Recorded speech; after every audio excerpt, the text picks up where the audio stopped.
Jie atkurti pagal tuo metu kalėjusių žmonių pasakojimus.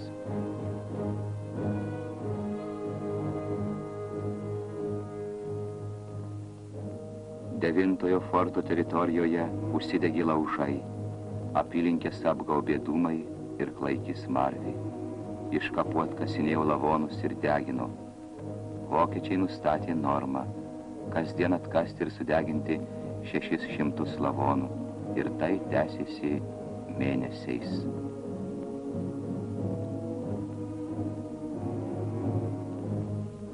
O žmonės vis varė ir varė iš viso Europos kampų į fortą, iš kurio nebuvo kelio atgal.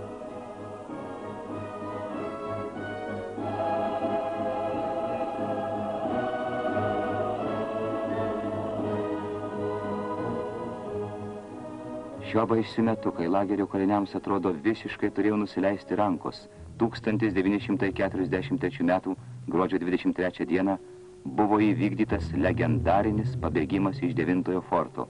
Kaip jis įvyko? Kalėdų naktį sargybai girtuokliaujant buvo išimta geležinė štanga ir vienas iš kalinių nusileido į koridorių.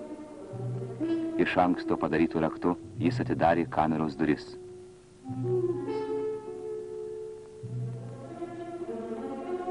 Kad nesigirdėtų žingsnių, laiptus apdengė antklodėmis.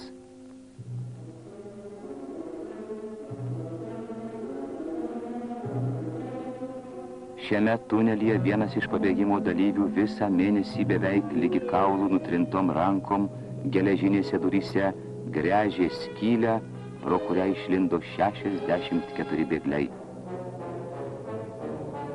Jie perėjo per kiemą, nusileido nuo kalvos.